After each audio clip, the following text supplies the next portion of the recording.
Namaskar dear students, I welcome to you our channel by Gulab Sir.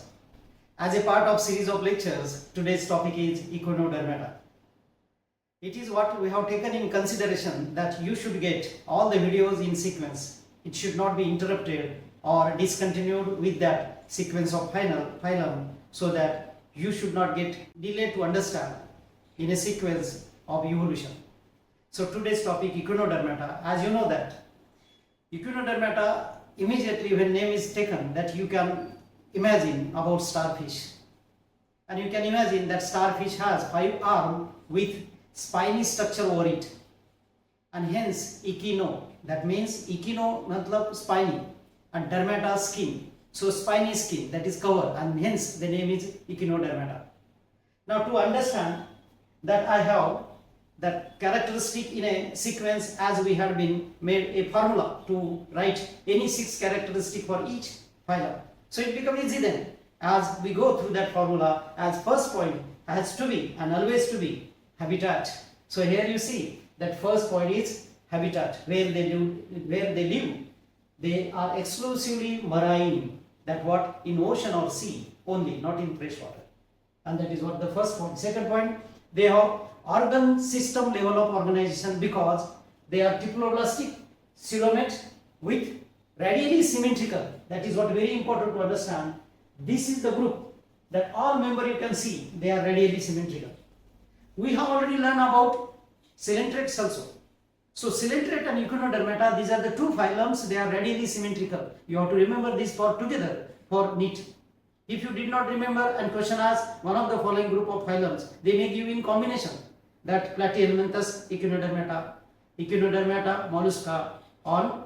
For correct answer they will give Porifera, Coelentrata and Echinodermata. So Coelentrata and Echinoderm, they are radially symmetrical. But very important to note in this that adults are radially symmetrical, but their larvae are not radially symmetrical. Therefore, I have mentioned here that in adult stage they are radially symmetrical, but in larva stage, they are bilaterally symmetrical. Here it is mentioned. See, this point is very clear. But bilaterally symmetrical in larva stage. This is again point for NEET, because none of the other organism, they are in 2 symmetry. This is the only organism in their larvae stage, they are bilaterally symmetrical, and in adult stage they are radially symmetrical. I hope you got it. Now next point. In a sequence that they have mouth on ventral side and anus on dorsal side. No doubt, because of that they have tube in tube body plan. But why I did not return that point now? Now it is not valid, since all the organism that Platyhelminthes onward, they have tube in tube body plan. So repeating that point will not have validity. So therefore I mention here they have a mouth on ventral side and anus on dorsal side. To know it, you can see that figure, so that you will come to know here it is written that mouth on ventral side and anus on dorsal side. So from that figure it is clear that what kind of arrangement for mouth and anus is there. Okay, next point. They are known as Echinodermata. Initially I did explain to you. The most distinctive feature is that they have water vascular system. See, in Porifera there is a water canal system, and in Echinodermata water vascular system is also a point of NEET, and we have to mind this, because when very similar statements come, that may make confused. Then they ask whether one of the following is correct statement, wrong statement. In group of wrong, one will be correct. In group of correct, one will be wrong, and that we have to select. They will ask question. Select the wrong statement given below. Select the right statement given below. So I made a statement together so that it will help you to understand the question in NEET. Porifera has water canal system and Echinodermata has water vascular system. This has difference. That they have water canal because water comes through pore and go through osculum. But here it is not so. They drink the water through mouth, pump into the circular canal, and from that circular canal later is pumped to the lateral canals, and it is very clear. Here there is a circular canal and these are the lateral canal.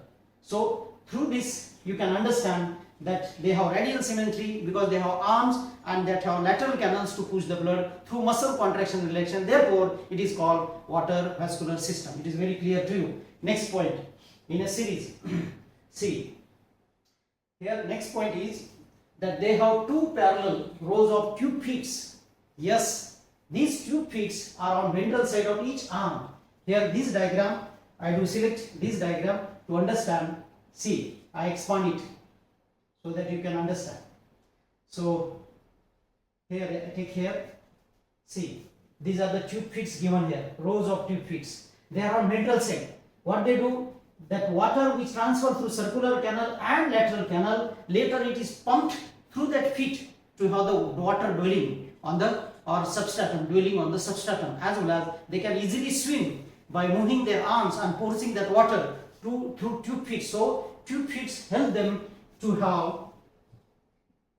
movement and locomotion, as well as these tube feet and this water vascular system not only help in movement and locomotion but also excretion, their nitrogenous waste, circulation of nutrition and respiration also, because they receive oxygen from water in dissolved condition, and therefore this water vascular system is not only a water vascular system, it is a respiratory system also, excretory system also, and circulatory system also. I hope you got it. That is a very important point. So that tube feet help them in movement and locomotion. They are unisexual. Fertilization is external and development is indirect through larva. Some of the name of the larva are given, not given in book, but I have given. You please remember it. Maybe asking in it. So that is Bipinnaria, Branchiolaria, and Doliolaria. These are the larvae stage of Echinodermata. As we learn about Porifera and Coelenterata also, larvae stage. So altogether, this larvae stage can be asked in NEET. So this is a point of remembering. Last one, that they are oviparous. They lay their zygote. They have external development, and that is what characteristic about Echinodermata. Out of these 9, any 6 can be asked for 3 marks. I hope you got it. Some of the examples as to refer here are given.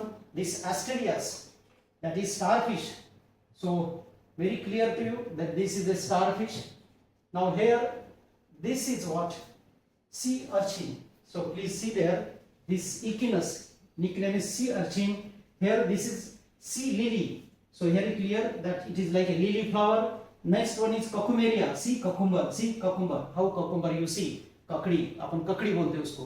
तो देखो ककड़ी जैसा दिखता है, इसलिए it is called as sea cucumber. And last one is brittle star, because it has some rough structures on that 5 arm, and therefore it is called brittle star. I hope you got these examples with diagram, so it become very easy to understand. Also you got all the characteristic in clear.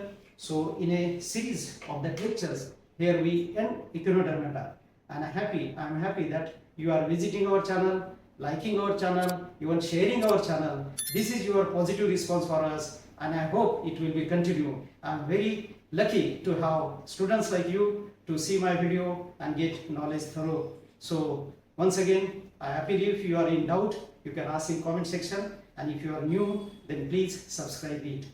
Thank you. Have a happy learning.